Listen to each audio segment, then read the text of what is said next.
আসসালামাইকুম এভরিওয়ান, সবাই কেমন আছেন? সবাইকে শুভ সকাল। সকালে রুটি খায় না এমন ব্যক্তি খুব কমই আছে। কম বেশি সকলের বাড়িতেই রুটি করা হয়, আমিও রুটি করছি।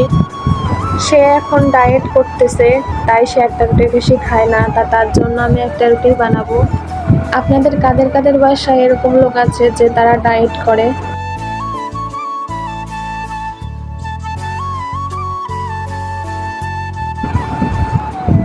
তারা ডায়েটে কী কী মেনু রাখে সেগুলো জানাবেন, তাহলে আমিও ওকে সেভাবে দিতে পারবো। তো সে আজকে রুটির সাথে ঢেঁড়স ভাজি খাবে কাঁচা কাঁচা করে, সেই জন্য তার জন্য ঢেঁড়স ভাজি করছি।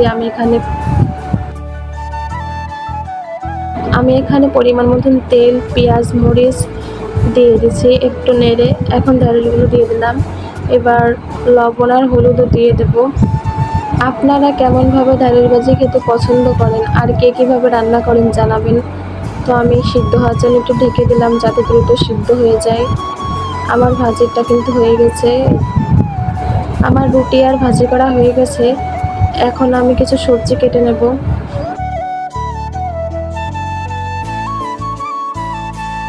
কারণ ডায়েট ফলো করার পর থেকে সে প্রতিদিনই সবজি খায় এবং 3 বেলা করে।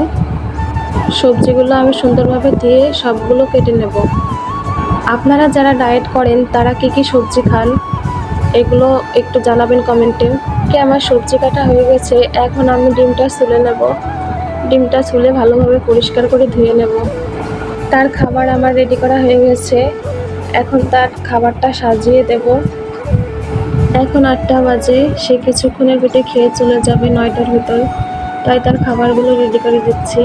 এখানে আমি কিছু কাজু বাদামও দিয়ে দিলাম, এগুলো খুবই পুষ্টিকর। সে এদিকে খাচ্ছে আর আমি এদিকে খাচ্ছি, তা আমার খাটার ভিডিও করলাম না।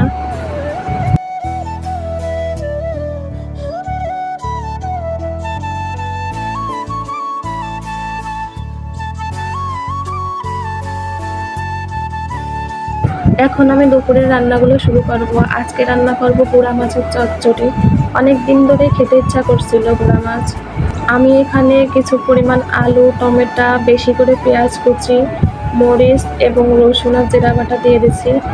লবণ, হলুদ, তেল দিয়ে এটা খুব সুন্দরভাবে হাত দিয়ে চটকে মাখিয়ে নেব। তারপর গুঁড়া মাছগুলো দেবো, কারণ গুঁড়া মাছগুলো অনেক নরম থাকে, এগুলো এরকমভাবে মাখতে গেলে ভেঙে যাবে। কিন্তু গুঁড়া মাছের ভিডিওটাই স্কিপ হয়ে গেছে, সেজন্য উঠাতে পারিনি। তো দেখেন আমার তরকারিটা কি সুন্দর দেখাচ্ছে, রান্নাটা হয়ে গেছে।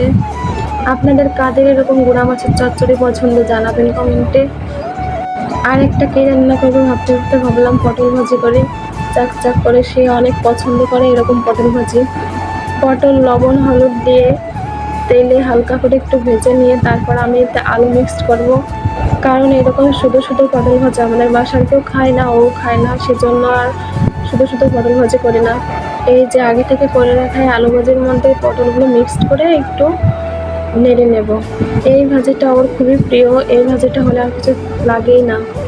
তো বিকালের দিকে আসলাম ছাদে দেখতে যে আমার ঢেঁড়স গাছটার কী অবস্থা। একটা ফুল ফুটেছিল দেখছিলাম, একটা ফল আসছে, সেটা কতটা বড় হয়েছে সেটাই দেখতে আসলাম। মাশাআল্লাহ অনেক বড় হয়েছে, আপনারা কেউ মাশাআল্লাহ বলতে ভুলবেন না। পাশে আর একটা হয়েছে দেখেন। সন্ধ্যায় তার নাকি পেয়ারা মাখা খেতে মন চাচ্ছে, তাই পেয়ারা মাখালাম। দুজন মিলে খাওয়া, আমি তেমন একটা খাই না, ও অনেক পছন্দ করে তাই মাখালাম। আজকে এই পর্যন্ত, আল্লাহ হাফেজ সবাইকে।